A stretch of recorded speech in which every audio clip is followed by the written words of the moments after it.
আপনারা সবাই কেমন আছেন? আলহামদুলিল্লাহ। আমাদেরকে ভালো রাখেন কে? আল্লাহ। শীতটা মনে হয় বেশি, তাই না? নাকি কম আছে নাকি? শীত আসলে কি আপনারা কি খুশি হন না বেজার হন? খুশি হন, আলহামদুলিল্লাহ। মুরব্বী বাবা দাড়িগুলো সাদা হয়ে গেছে, উনি যেহেতু খুশি হয় তাহলে যুবকরা তো আরো বেশি খুশি, ঠিক না? শীতকাল আসলে মুমিন বান্দারা খুশি হয়। ইমামে বাইহাকি রহিমাহুল্লাহ তার সুনানে কুবরার মধ্যে একটা হাদিস এনেছেন।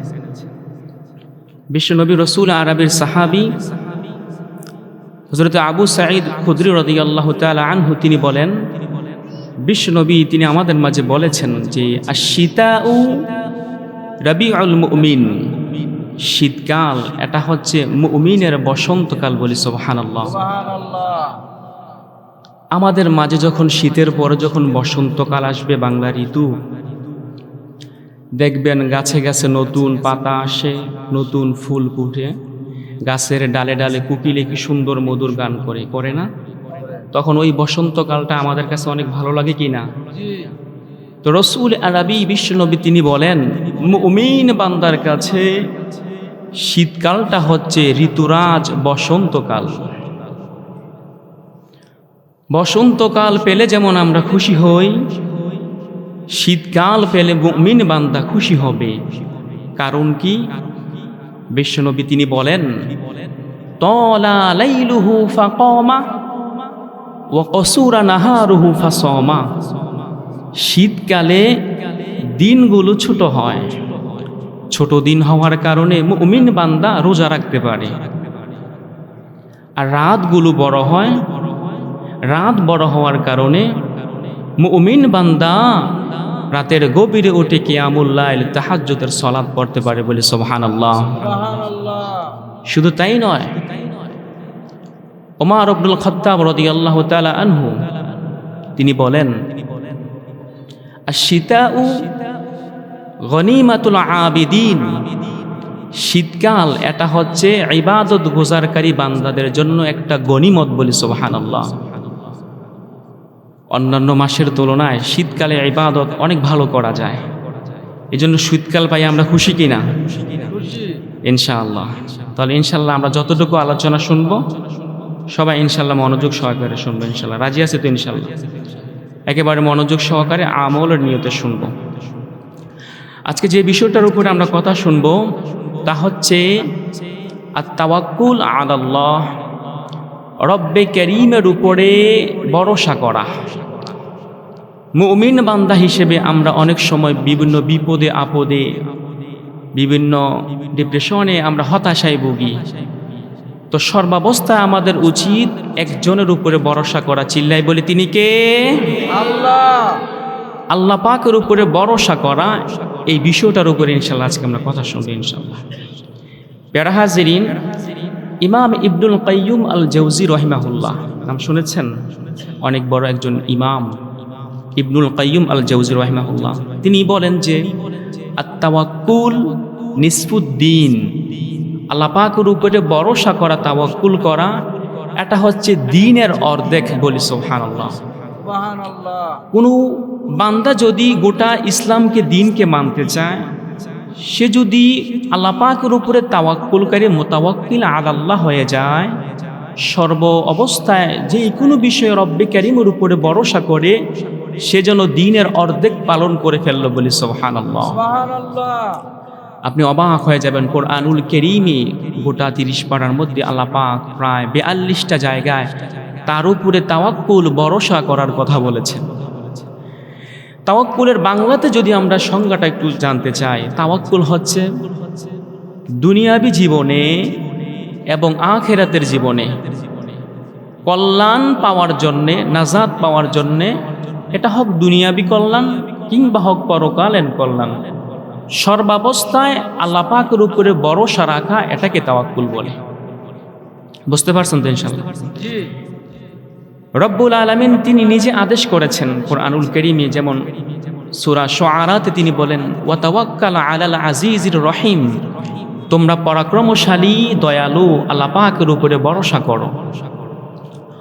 অন্যত্র সূরা ফুরকানে রব্বে কারীম বলেন, ওয়া তাওয়াক্কাল আলাল্লাহিল হাইয়িল্লাযী লা ইয়ামুত, তোমরা ভরসা করো, তাওয়াক্কুল করো ওই সত্তার উপরে, আল্লাযী লা ইয়ামুত, যেই সত্তা কখনো মারা যাবেন না। বলি সুবহানাল্লাহ। আল্লাহ পাক শিখিয়ে দিলেন, বান্দা, দুনিয়ার কোনো মানুষের উপরে যদি তুমি কোনো বিষয়ে ভরসা করো, যখন তোমার প্রয়োজন হয় ওই মানুষকে নাও পেতে পারো। কেননা মানুষ মরণশীল, মারা যেতে পারে। আল্লাহ পাক বললেন, আমি এমন চিরঞ্জীব সত্তা, আমার উপরে ভরসা করো, আল্লাযী লা ইয়ামুত, যিনি কখনো মারা যাবেন না। শুধু তাই নয়, আপনি মনে করেন রাতের গভীরেও যদি রব্বে কারীমের প্রয়োজন হয়, যখন ডাকবেন তাকে সজাগ পাবেন। কেননা লা তাখুযুহু সিনাতু ওয়ালা নাওম, আল্লাহ পাক ঘুমান না, তন্দ্রাও যান না। দুনিয়ার কোনো মানুষের উপরে যদি আপনি কোনো বিষয়ে ভরসা করেন, আপনি এমন সময় হঠাৎ করে আপনার প্রয়োজন হইল, তাকে ডাক দিলেন, দেখবেন সে ঘুমাচ্ছে কিংবা সে মারা গেছে। আল্লাহ পাক এমন সত্তা, তিনি মারা যাবেন না, তিনি ঘুমান না। যেই কোনো সময়ে বান্দা যখন রব্বে কারীমের উপরে ভরসা করে তাকে ডাক দিবে, সাথে সাথে রব্বে কারীম তার ডাকে সাড়া দিবে। এজন্য ভরসা করতে হবে আল্লাহ পাকের উপরে। এই যে তাওয়াক্কুল, ভরসা করা, এটার গুরুত্বটা কি? আল্লাহ পাক স্বয়ং তার নবীকে আদেশ করেছেন। সূরা হুদে রব্বে কারীম বলেন, ফা'বুদহু ওয়া তাওয়াক্কাল আলাইহি, নবী আমার, আপনি সেই রব আল্লাহ পাকের ইবাদত করেন এবং সর্বাবস্থায় যে কোনো বিষয়ে তার উপরে ভরসা করেন। বলে সুবহানাল্লাহ। শুধু তাই নয়, তাওয়াক্কুল করা এটা মুমিন বান্দার গুণ বলেছেন আল্লাহ তাআলা। কুরআনুল কারীমে সূরা আনফালে রব্বে কারীম বলেন, ইন্নামাল মুমিনুনা আল্লাযীনা ইযা যুকিরাল্লাহু ওয়াজিলাত কুলুবুহুম ওয়া ইযা তুলিয়াত আলাইহিম আয়াতুহু যাদাতুহুম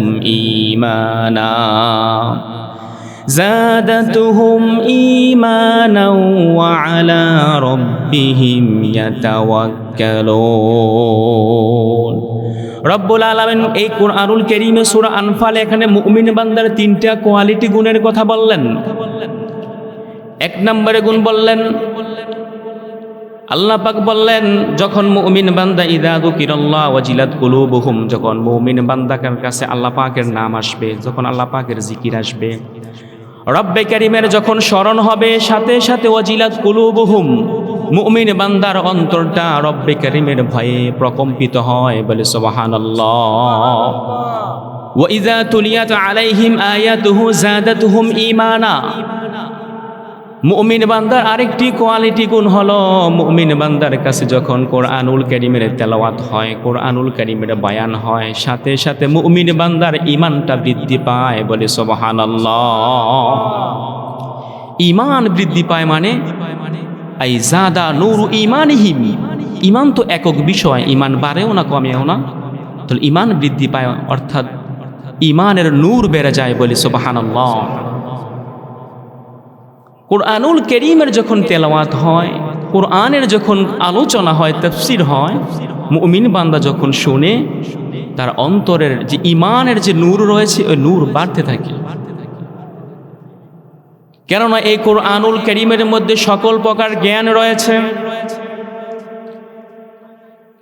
কোনো বান্দা যদি জ্ঞানী হতে চায়, পণ্ডিত হতে চায়, জ্ঞানের রাজ্যে যদি রাজত্ব করতে চায়, জ্ঞানের সাম্রাজ্যের যদি সম্রাট হতে চায়, পণ্ডিত হতে চায়, আব্দুল্লাহ ইবনে মাসউদ রাদিয়াল্লাহু তাআলা আনহু তিনি বলেন,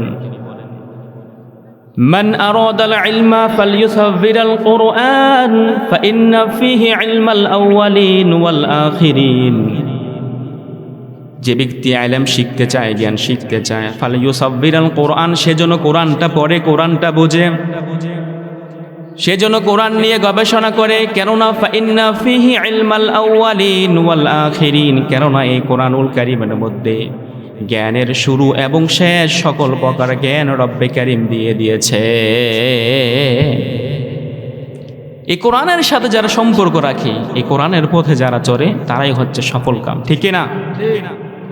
কোরআনের পথে সুন্নার পথে চালিও প্রভু মুদেরে, যে পথে যে মতে চলেছে নবী সাহাবী। কোরআনের পথে সুন্নার পথে চালিও প্রভু মোদেরে, যে পথে যে মতে চলেছে নবী সাহাবী। ঠিক না? এই কোরআনের পথ এটাই আসল পথ।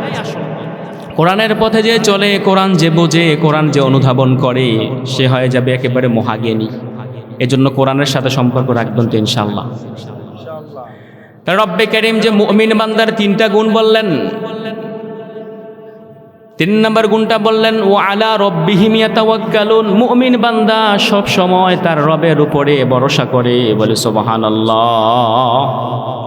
তাহলে মুমিন বান্দার একটি গুণ হলো সে আল্লাহ পাকের উপরে তাওয়াক্কুল, ভরসা করে।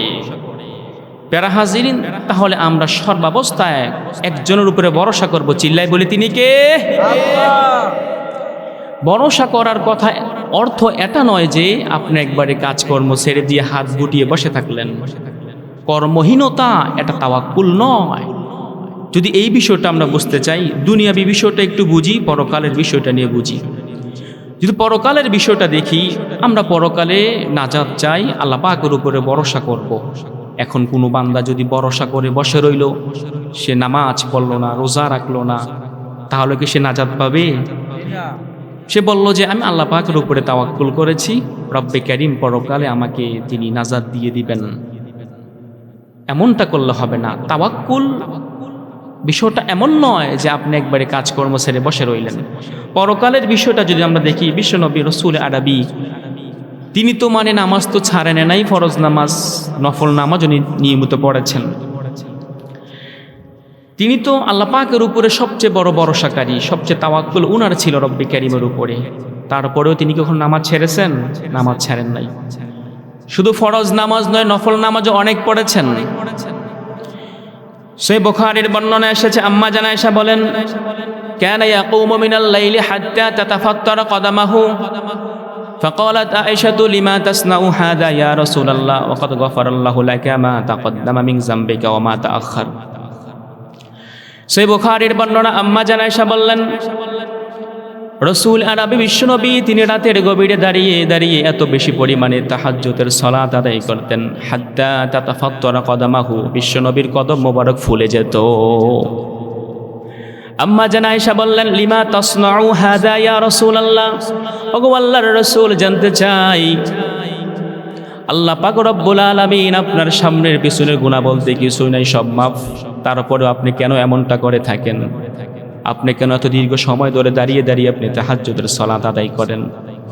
রাতের বেলা এত গভীর রাতে উঠে আপনি এত কষ্ট করে কদম মোবারক ফুলে যায়, আপনি কিয়ামুল লাইল করেন। আল্লাহর হাবিব জবাব দিলেন, আয়েশা রে, আফালা উহিব্বু আন আকুনা আবদান শাকুরা, আমি কি আমার রবের শুকরগুজারকারী বান্দা হব না? আয়েশা রে, আমার রব তো আমাকে অনেক দিয়েছেন, অনেক সম্মান মর্যাদা দিয়েছেন, অনেক নিয়ামত দিয়েছেন। আফালা উহিব্বু আন আকুনা আবদান শাকুরা, আমি কি এই বিষয়টা পছন্দ করব না যে আমি আমার রবের একজন শুকরগুজারকারী বান্দা হয়ে যাই?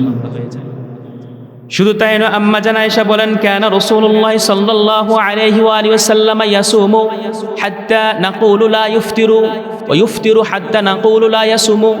সহিহ বুখারীর বর্ণনা, আম্মা জানা আয়েশা বললেন, বিশ্বনবী রমজান আসার আগে আগে রজব এবং শাবান মাসে তিনি এত বেশি পরিমাণে নফল রোজা রাখতেন, হাত্তা নাকুলু লা ইফতিরু, আমরা বলাবলি করতে থাকতাম মনে হয় তিনি আর কখনো নফল রোজা ছাড়বেন না। এত দীর্ঘ সময়, এত অনেক দিন ধরে একাধারে তিনি নফল রোজা রাখতেন। ওয়াইফতিরু হাত্তা নাকুলু লা ইয়াসুমু, আবার মাঝে মাঝে নফল রোজা থেকে তিনি বিরত থাকতেন। আমরা বলাবলি করতে থাকতাম তিনি মনে হয় আর নফল রোজা রাখবেন না। কি ব্যালেন্স! ইবাদতে একটা ব্যালেন্স ছিল বিশ্বনবীর, যে আপনি একেবারে মাসের 30টা দিনে নফল রোজা রাখলেন, বিষয়টা এমন নয়। বিশ্বনবী তিনি নফল রোজা রাখতেন, একাধারে অনেক দিন রাখতেন, আবার মাঝে মাঝে অনেক দিন উনি বিরত থাকতেন। ইবাদতে অনেক সুন্দর একটা ব্যালেন্স ছিল। তাহলে পেয়ারা হাজিরিন, যে পরকালে আমি নাজাত চাই, আল্লাহ পাকের উপরে ভরসা করলাম, বিষয়টা এমন নয় যে নামাজ রোজা কিছু করব না। দুনিয়াবি বিষয়টা যদি আমরা দেখি, যে আপনি দুনিয়ায় সফল হইতে চান, এখন আপনি মনে করেন যে আপনার খাবারের রিজিকের প্রয়োজন আছে কিনা দুনিয়া বাঁচতে হলে। এখন আপনি বললেন যে আল্লাহর উপরে ভরসা করে আসি, আল্লাহ পাক রিজিকের ব্যবস্থা করে দিবেন, আপনি কোনো কাজকর্ম করলেন না, হবে? জি না। রব্বে কারীম সূরা জুমআতে বলেন, ফাইদা কুদিয়াতিস সালাতু ফান্তাশিরু ফিল আরদি ওয়াবতাগু মিন ফাদলিল্লাহ ওয়া যকুরুল্লাহা কাসীরান লাআল্লাকুম তুফলিহুন। রব্বে কারীম বলেন, যখন নামাজ শেষ তোমরা জমিনে ছড়িয়ে পড়ো, ওয়াবতাগু মিন ফাদলিল্লাহ, এবং রব্বে কারীমের ফদল রিজিক তালাশ করো, ওয়াযকুরুল্লাহা কাসীরান, এবং বেশি পরিমাণে রব্বে কারীমকে স্মরণ করো, লাআল্লাকুম তুফলিহুন, তাহলে আশা করা যায় তোমরা সফল কাম হবে। কার নির্দেশ? নামাজ যখন শেষ জমিনে ছড়িয়ে পড়ো। এই বিষয়টা অর্থ এমন নয় এখন যিনি ডাক্তার উনি নামাজ শেষ উনি কি মাঠে যাবে কাজ করার জন্য? আল্লাহ পাক বুঝালেন, যে যেই পেশায় থাকে নামাজ শেষ তোমার পেশার কাজে তুমি লেগে যাও। যে ডাক্তার সে হসপিটালে চলে যাবে, যে শিক্ষক সে বিদ্যালয়ে প্রতিষ্ঠানে চলে যাবে, যে ব্যবসা করে সেই দোকানে গিয়ে তার দোকান খুলবে, অর্থাৎ নামাজ শেষ প্রত্যেকে তার পেশায় লেগে যাবে। অবতাগু মিন ফাদলিল্লাহ, এবং আল্লাহ পাকের ফদল রিজিক তালাশ করবে। ওয়াযকুরুল্লাহা কাসীরা, এবং তোমার ওই পেশার কাজের মধ্যে বেশি পরিমাণে আল্লাহ পাককে স্মরণ করবে। কেননা ডাক্তার যদি তার ডাক্তারি পেশার দায়িত্বের মধ্যে যদি রব্বে কারীমের স্মরণ অন্তরে রাখে, আল্লাহ পাক ওই ডাক্তারকে জানিয়ে দিচ্ছেন তোমার অন্তরের মধ্যে আমি রব্বে কারীমের স্মরণ রাখবা, তাহলে প্রেসক্রিপশন লেখার সময় তুমি অযথা পরীক্ষা দিবা না, ঠিক না? এখন বর্তমান সময়ে এক একজন ডাক্তার, অধিকাংশ ডাক্তার একটা কষাই হয়ে গেছে, পরীক্ষার প্রয়োজন নাই পরীক্ষা লেখে, পরীক্ষার প্রয়োজন নাই পরীক্ষা লিখে, আছে কি না? এজন্য রব্বে কারীম জানিয়ে দিলেন, ওয়াযকুরুল্লাহা কাসীরা, তোমার যেই পেশায় তুমি গেলা যাওয়ার পরে ওই পেশার দায়িত্ব পালন করার সময় অন্তরে একজনের নাম রাখবা, চিল্লাই বলে তিনি কে? আল্লাহ। তাহলে তোমার ওই পেশার মধ্যে কখনো অন্যায় দুর্নীতি হবে না, ঠিক কি না? একজন বিদ্যালয়ে পাঠদান করবে, যতটা বিদ্যালয়ের টাইম সময় রয়েছে ওই সময়টার মধ্যে যথাযথভাবে স্টুডেন্টদেরকে সে পাঠদান করাবে, এটা তার দায়িত্ব। কেননা এই কর্ম পেশার মাধ্যমে আল্লাহ পাক তার রিজিকের ব্যবস্থা করেন, ঠিক কি না? ঠিক। দায়িত্ব অবহেলা করা যাবে না। কুল্লুকুম রাঈন ওয়া কুল্লুকুম মাসউলুন আন রাঈয়াতিহি, বিশ্বনবী বলেন প্রত্যেকটি বান্দাই দায়িত্বশীল এবং প্রত্যেক বান্দাই তার দায়িত্ব সম্পর্কে কিয়ামতের দিনে জিজ্ঞাসিত হবে। প্রত্যেকে তার দায়িত্ব জবাবদিহিতা দেওয়া লাগবে। প্যারা হাজিরিন, তাহলে আমরা বুঝতে পারলাম যে দুনিয়াবি বিষয়ের মধ্যে যদি আমি সফলতা চাই, আমি দুনিয়ার মধ্যে রিজিকের প্রয়োজন আছে, হাত গুটিয়ে বসে থাকবো, কর্মহীনতা এটা তাওয়াক্কুল নয়। আপনি তাওয়াক্কুল আল্লাহ পাকের উপরে রাখবেন, পাশাপাশি নিজে চেষ্টা করতে হবে। সূরা মারিয়ামে দেখেন আপনি, হযরতে মারিয়াম আলাইহিস সালামের নাম শুনছেন নি কেন আপনার? জিরুনবাসী কি নাম হযরতে মারিয়াম আলাইহিস সালামের নাম শুনছেন? তো উনি হযরতে ঈসা আলাইহিস সালামের মা আম্মা ছিলেন। সূরা মারিয়ামে আসছে যে হযরতে মারিয়াম আলাইহিস সালাম উনি যখন প্রেগনেন্ট, উনি যখন গর্ভাবস্থায় ছিলেন, উনার পেটে যখন হযরতে ঈসা আলাইহিস সালাম যখন আসলেন, উনি অসুস্থ অবস্থায়, উনার খাবারের প্রয়োজন। তখন আল্লাহ পাক হযরতে মারিয়াম আলাইহিস সালামকে বললেন, ওয়া হুজ্জি ইলাইকি বিজিযিন নাখলাতি তুসাকিত ইলাইকি রুতাবান জানিয়া, মারিয়াম তোমার সামনে যে একটা খেজুরের গাছ দেখা যায়, ওই খেজুরের গাছের এই যে খেজুরের যে থোকা দেখা যায়, ডালা দেখা যায়, হুজ্জি ইলাইকি তোমার নিজের দিকে একটু তুমি নাড়া দাও, তোমার নিজের দিকে, তুসাকিত আলাইকি রুতাবান জানিয়া, দেখবে যে তুমি তোমার ওই খেজুর গাছ থেকে পাকা খেজুরগুলো তোমার সামনে পড়বে বলে সুবহানাল্লাহ। তো হযরতে মারিয়াম প্রেগনেন্ট অবস্থায় ছিলেন, অসুস্থ অবস্থায় ছিলেন। তো আল্লাহ পাক তো খেজুর গাছকে আদেশ করলেই চলে, খেজুর গাছ থেকে খেজুর পরে মারিয়ামের সামনে চলে আসবে। কিন্তু আল্লাহ পাক দেখাইলেন যে ভরসা আমার উপরে করবা, তাওয়াক্কুল করবা, কিন্তু নিজে চেষ্টা করতে হবে। এজন্য তুমি একটু চেষ্টা করে খেজুর গাছের থোকার মধ্যে নাড়া দাও, দেখবে পাকা খেজুর তোমার সামনে পড়বে বলে সুবহানাল্লাহ। এজন্য আমরা তাওয়াক্কুল করব, পাশাপাশি ভরসা করব। সহিহ বুখারীর একটা সুপ্রসিদ্ধ শরাহ ব্যাখ্যা গ্রন্থ হচ্ছে ফাতহুল বারী। আল্লামা ইবনু হাজার আসকালানী রাহিমাহুল্লাহ তিনি লিখেছেন, ফাতহুল বারীতে একটা পকে আসছে, ইমামে আহমদ ইবনে হাম্বল রাহিমাহুল্লাহকে একদিন এক লোক এসে একটা মাসআলা জিজ্ঞাসা করলেন, প্রশ্ন করলেন। ইমামে আহমদ ইবনে হাম্বলকে জিজ্ঞাসা করলেন যে আমাদের সমাজে একজন বান্দা আছে এমন, সে নামাজের পরে মসজিদে বসে থাকে কিংবা সে বাড়িতে বসে থাকে, সে আল্লাহ পাকের উপরে ভরসা করে থাকে তার রিজিক চলে আসবে, সে কোনো কাজকর্ম করবে না। ইমাম আহমদ ইবনে হাম্বল, আপনি আমাদেরকে জবাব দেন এই বান্দার ব্যাপারে আপনি কি বলবেন? ইমাম আহমদ ইবনে হাম্বল রাহিমাহুল্লাহ বললেন, হাদা রজুলুন জাহালুল ইলম, এই বান্দাটা হচ্ছে একবারে এলেম শূন্য নিরেট মূর্খ। এই বান্দার মধ্যে কোনো জ্ঞান নাই, সে আল্লাহ পাকের উপরে ভরসা করে আছে অথচ কোনো চেষ্টা করে না, সে হচ্ছে মূর্খ বান্দা। তাহলে চেষ্টা করতে হবে। প্রিয় হাজিরিন, আমরা তাওয়াক্কুল করব এমন যে হাক্কা তাওয়াক্কুলিহি, তাওয়াক্কুল করার মতো তাওয়াক্কুল করব। সুনানে তিরমিজির বর্ণনা, ওমর ইবনুল খাত্তাব রাদিয়াল্লাহু তাআলা আনহু, নবীর সাহাবী, তিনি বলেন, বিশ্ব নবী রাসূল আরবি তিনি বলেন, লাউ আন্নাকুম কুনতুম তাওয়াক্কালুনা আলাল্লাহি হাক্কা তাওয়াক্কুলিহি লারুজিকতুম কামা তুরজাকুত তাইর। বিশ্ব নবী বললেন, উম্মত আমার, তোমরা দুনিয়ার মানুষেরা শোনো, লাউ আন্নাকুম কুনতুম তাওয়াক্কালুনা আলাল্লাহি হাক্কা তাওয়াক্কুলিহি, তোমরা যদি রব্বে কারীমের উপরে তাওয়াক্কুল করার মতো, ভরসা করার মতো ভরসা করতে পারো, তিনি তোমাদেরকে রিজিকের ব্যবস্থা করবেন। কামা তুরজাকুত তাইর, যেমন ভাবে রব্বে কারীম পাখিদেরকে রিজিকের ব্যবস্থা করেন।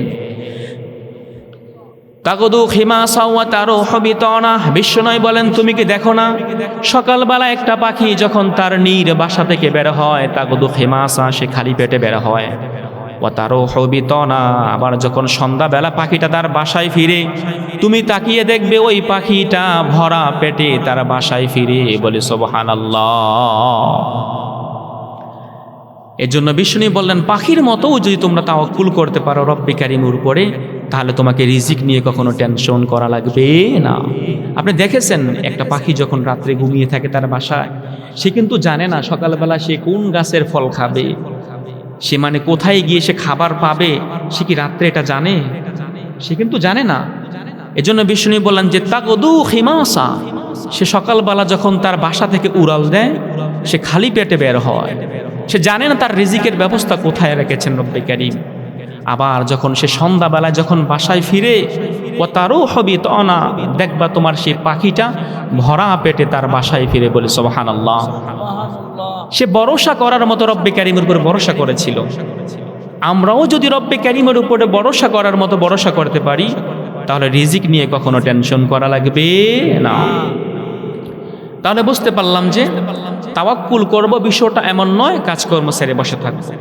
প্রিয় হাজিরিন, যদি আমরা রব্বে কারীমের উপরে তাওয়াক্কুল ভরসা করি, আমাদের কি সফলতা হবে, আমাদের জন্য কি ফায়দা রয়েছে, এই বিষয়ে এখন আমরা কথা শুনব। কোন বান্দা যদি রব্বে কারীমের উপরে তাওয়াক্কুল ভরসা করে সর্ববিষয়ে, এক নম্বরে তার জন্য সুসংবাদ হচ্ছে ওই বান্দা বিনা হিসেবে রব্বে কারীমের জান্নাতে চলে যাবে। সহিহ বুখারী এবং সহিহ মুসলিমের বর্ণনা, বিশ্বনবী একদিন সাহাবায়ে কেরামদের সামনে এমনি বসা আছেন। বিশ্বনবী বলেন, উরিদাত আলাইয়াল উমাম, সাহাবায়ে কেরাম, রাতের বেলা স্বপ্নে আমার মাঝে রব্বে কারীম আমাকে দেখিয়ে দিলেন, রাতের বেলা বিভিন্ন নবীরা তাদের উম্মতদেরকে নিয়ে হাজির হলো। আমি দেখলাম যে একটা ছোট্ট উম্মতের দল দেখা যায় এবং তাদের সাথে একজন নবী।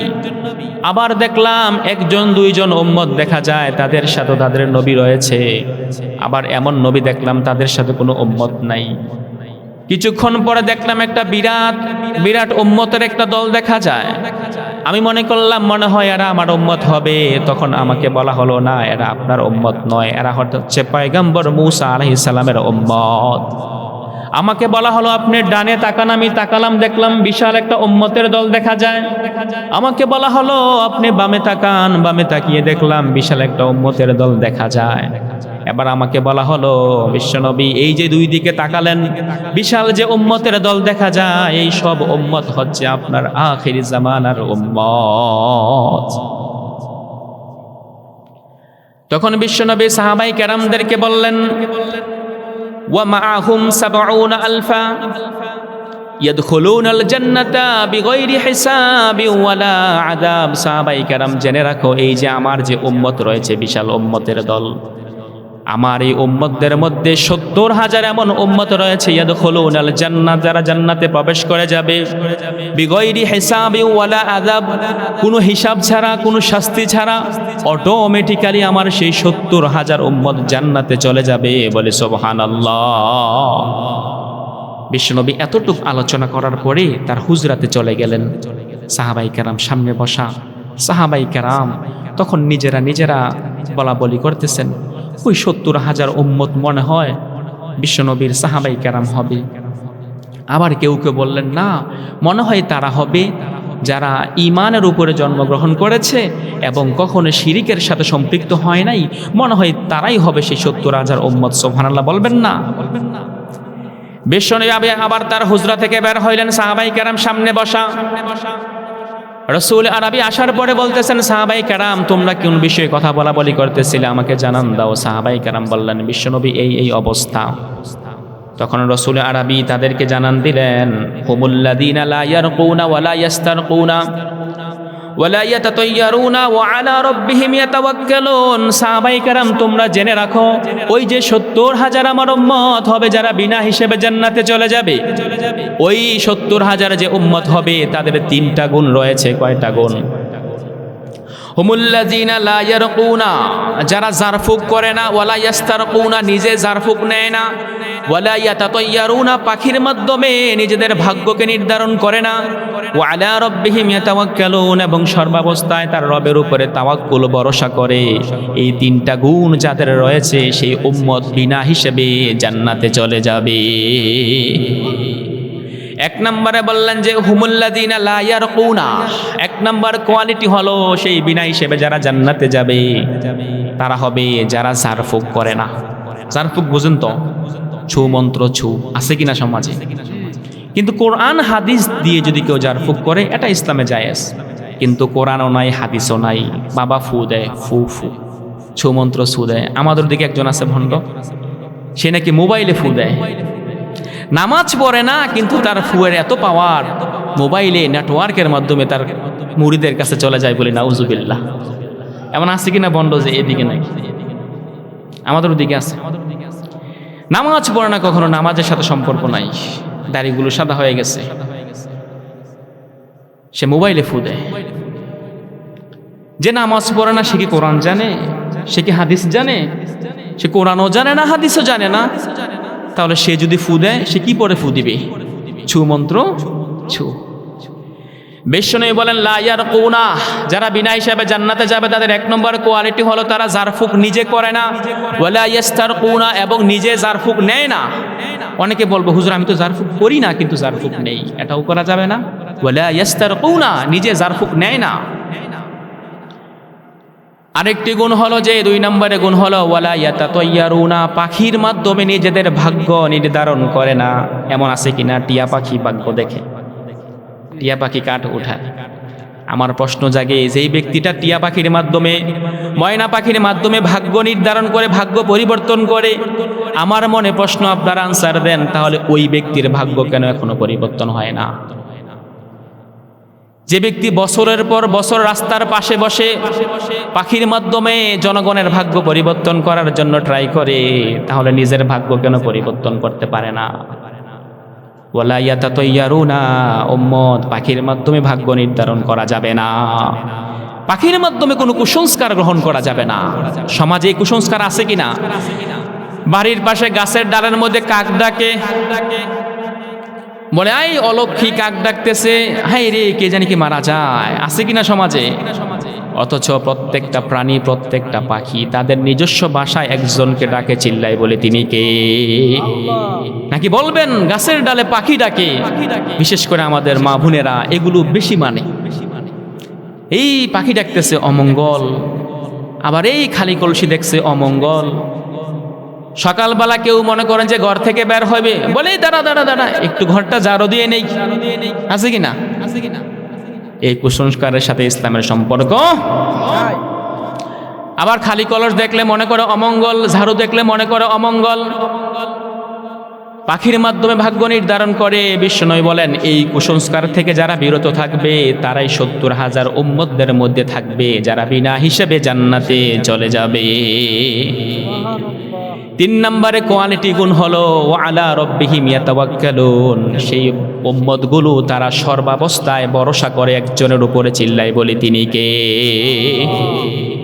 এই যে ৩টা গুণ বললাম, যারা ঝাড়ফুঁক করে না এবং বিভিন্ন কুসংস্কার থেকে দূরে থাকে, ৩ নম্বরে যারা আল্লাহ পাকের উপরে ভরসা করে, এই ৩টা গুণ যাদের মধ্যে থাকবে, বিগৈরি হিসাবে ওয়ালা আযাব, তারা বিনা আযাবে বিনা হিসাবে তারা একেবারে জান্নাতে চলে যাবে। বলি আল্লাহু আকবার। এই 3টা গুণ ইনশাআল্লাহ আমরা অর্জন করব তো ইনশাআল্লাহ। রাজি আছেন সবাই ইনশাআল্লাহ?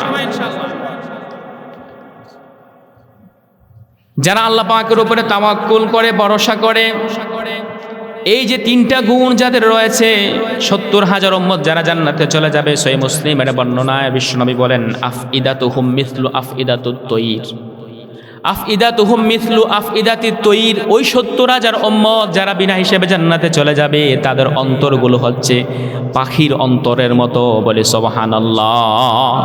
পাখির অন্তরটা যেমন একেবারে সফট, একেবারে কোনো অহংকার নাই, কিছুই নাই, সব সময় আল্লাহ পাকের উপরে ভরসা করে। সহিহ মুসলিমের বর্ণনা বিশ্বনবী বলেন আফইদাতুহুম মিসলু আফইদাতিত তয়ির, তাদের অন্তরগুলো হচ্ছে একেবারে পাখির অন্তরের মতো। বলে সুবহানাল্লাহ। তাহলে প্যারা হাজিরিন, আমরা ভরসা করব আল্লাহ পাকের উপরে সব সময়। যত সমস্যা আসে ভরসা করব আল্লাহ পাকের উপরে।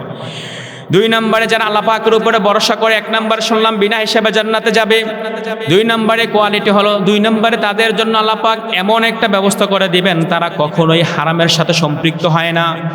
যারা আল্লাহ পাকের উপরে ভরসা করে, 2 নম্বরে তাদের জন্য ফলাফল হলো তারা সবসময় হারাম থেকে বেঁচে থাকতে পারে। কিভাবে?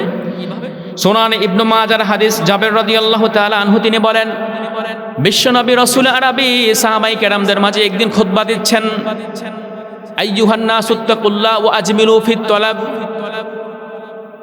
বিশ্বনবী সাহাবায়ে কেরামদেরকে বলছেন, সাহাবায়ে কেরাম, উম্মত আমার, তোমরা আল্লাহ পাকের ভয় করবা, ওয়া আজমিলু ফিত তলাব, এবং তোমরা হালাল পন্থায় তোমাদের রিজিক তালাশ করবা। বলি সুবহানাল্লাহ।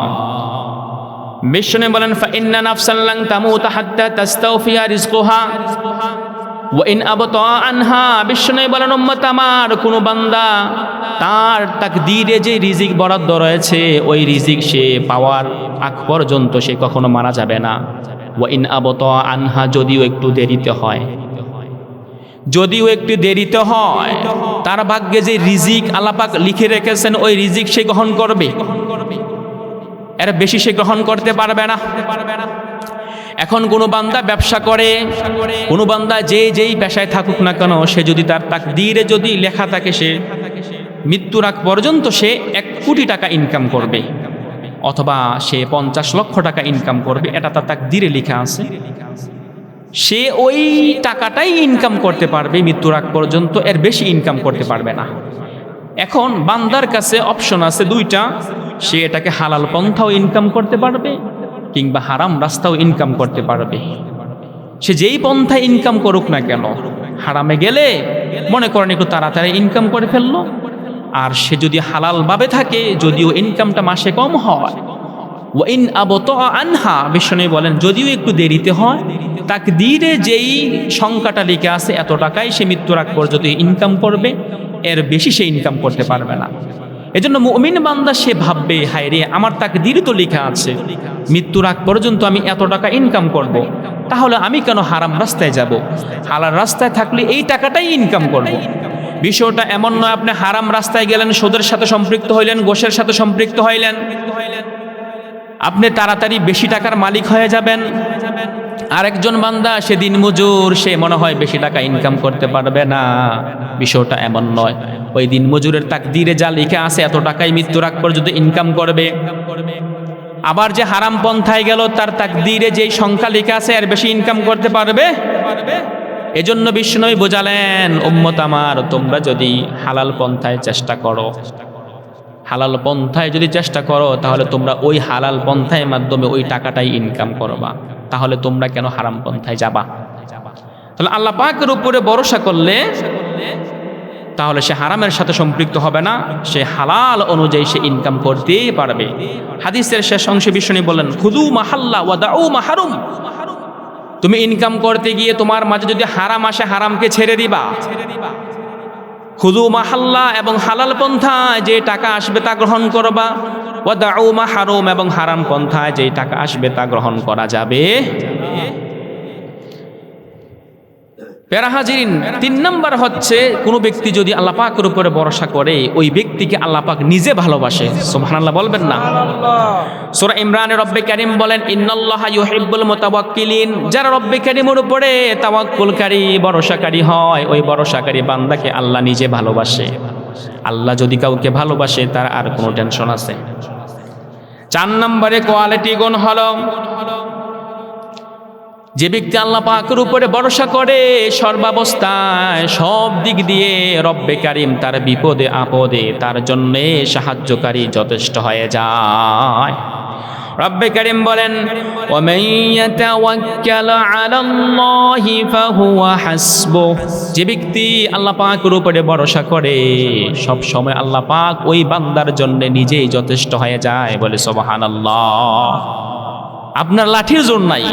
সমাজে আছে না একজনের 5 ছেলে 6 ছেলে, হের গরমও তো রাস্তায় উঠায় যায় না।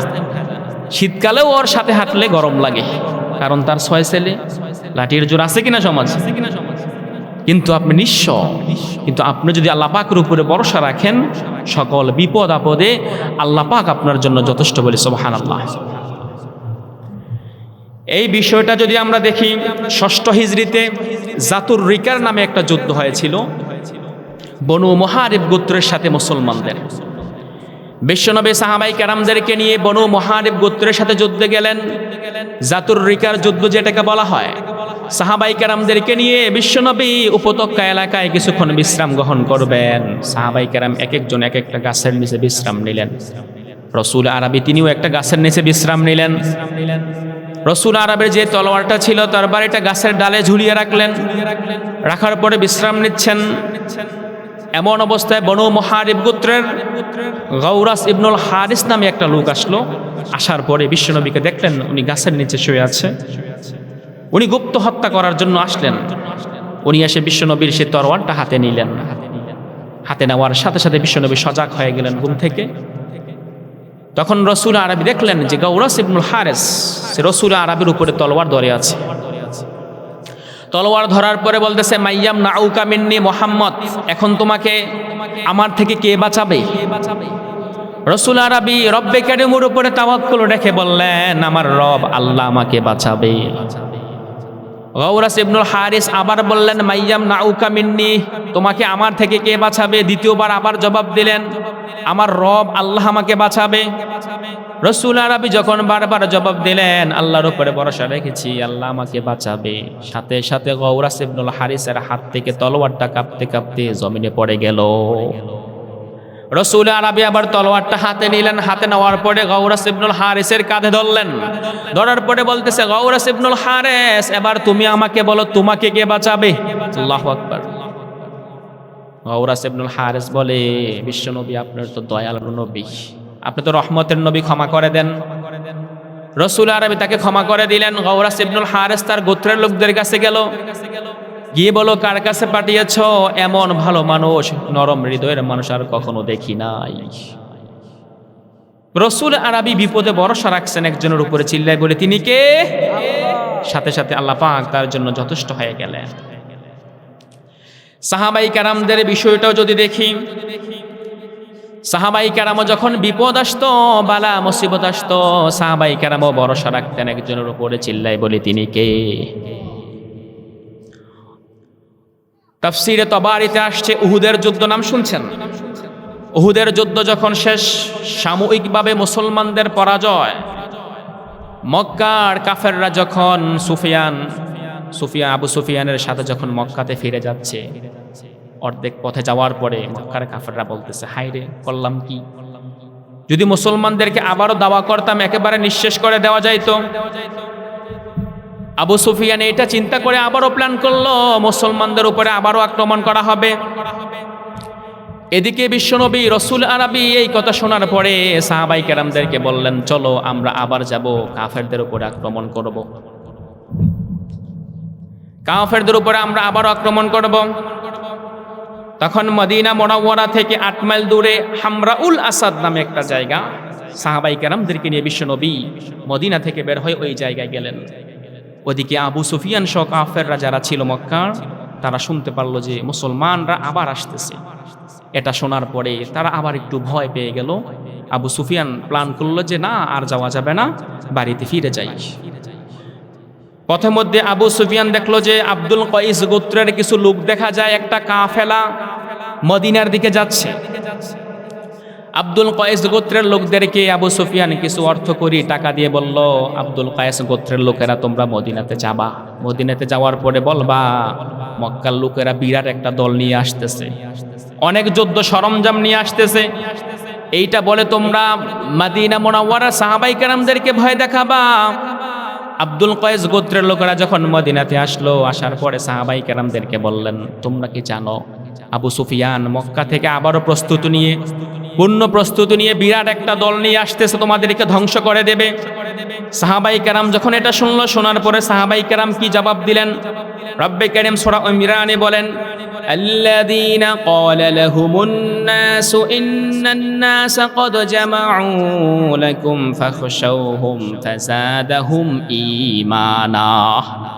যখন সাহাবাই কেরামদের মাঝে ওই কাফেলা এসে যখন বলল মক্কার লোকেরা তোমাদের মাঝে আসতেছে, তোমাদেরকে আক্রমণ করব, তোমরা ফাখশাউহুম মক্কার লোকদেরকে ভয় করো, তখন সাহাবাই কেরাম কি করলেন? ফাজাদাহুম ঈমানা, সাহাবাই কেরামদের ঈমানের যে নূর, ঈমানের শক্তি তখন আরো বেড়ে গেল বলে সুবহানাল্লাহ। সাহাবাই কেরাম তখন বললেন, হাসবুনাল্লাহু ওয়া নি'মাল ওয়াকিল, আমাদের জন্য আমাদের আল্লাহ যথেষ্ট, তিনি আমাদের ভরসাকারী, তিনি আমাদের অভিভাবক বলে সুবহানাল্লাহ। তাহলে সাহাবাই কেরামও যখন বিপদ আসতো, সাহাবাই কেরামও আল্লাহ পাকের উপরে ভরসা করত, ঠিক কিনা? তাহলে আমরাও যেই কোনো সময় যত বিপদ আপদ আসে, সব সময় আমরা ভরসা করবো আল্লাহ পাকের উপরে। প্যারা হাজিরিন, সুনানে তিরমিজির বর্ণনা এসেছে, বিশ্বনবী বলেন, মান ক্বালা ইয়ানি ইযা খরাজা মিন বাইতিহি,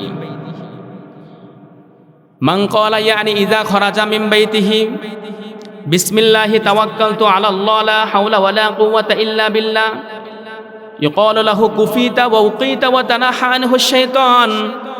বিশ্বনবী বলেন, কোনো বান্দা যখন তার ঘর থেকে বের হয়, বের হওয়ার সময় যখন এই দোয়াটা পড়বে, দোয়াটা কি? বিসমিল্লাহি তাওয়াক্কালতু আলাল্লাহ লা হাওলা ওয়ালা কুওয়াতা ইল্লা বিল্লাহ।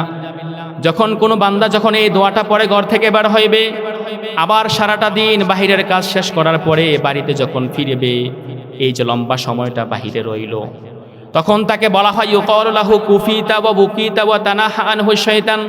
ওই বান্দাকে বলা হয় কুফিতা, তোমার জন্য আল্লাহ পাক যথেষ্ট হয়ে গেছে, ও উকিতা, এবং সকল প্রকার বালা মুসিবত হতে আল্লাহ পাক তোমাকে সংরক্ষণে রাখবেন। ওয়া তানাহা আনহু শাইতান, ওই দোয়াটা পড়ার কারণে সারাটা দিন যখন বাহিরে রইল, পুরোটা সময় ওই বান্দার থেকে আল্লাহ পাক শয়তানকে দূরে ঠেলে দেন বলে সুবহানাল্লাহ। তাহলে এই বিসমিল্লাহি তাওয়াক্কালতু আলাল্লাহ লা হাওলা ওয়ালা কুওয়াতা ইল্লা বিল্লাহ, এই দোয়াটা পরে ইনশাআল্লাহ সবাই ঘর থেকে বের হইবেন। ইনশাআল্লাহ এই আমলটা করতে পারবেন তো ইনশাআল্লাহ? তাহলে সকল প্রকার বালা মুসিবত হতে আল্লাহ পাক আপনাকে নিজে রক্ষা করবেন। প্যারা হাজির হুজুর চলে আসছেন, তো আলোচনা আর লম্বা নয়। তাহলে যেই বিষয়ে আমরা কথা শুনলাম, আর তাওয়াক্কুল আলাল্লাহ, সর্বাবস্থায় যেই কোনো বিষয়ে, বিপদে আপদে, যেই কোনো পেরেশানিতে, ডিপ্রেশনে আমরা ভরসা করবো একজনের উপরে, চিল্লাই বলি তিনি কে? আল্লাহ পাকের উপর আমরা ভরসা করবো ইনশাআল্লাহ। আল্লাহ পাক রব্বুল আলামিন আমাদের সবাইকে এই সংক্ষিপ্ত আলোচনার উপরে আমাদের সবাইকে আমল করার তৌফিক দান করুক, সবাই বলে আমিন, এবং এই প্রোগ্রামকে কবুল করুক, সবাই বলে আমিন। আসসালামু আলাইকুম ওয়া রাহমাতুল্লাহি তাআলা ওয়া বারাকাতুহু।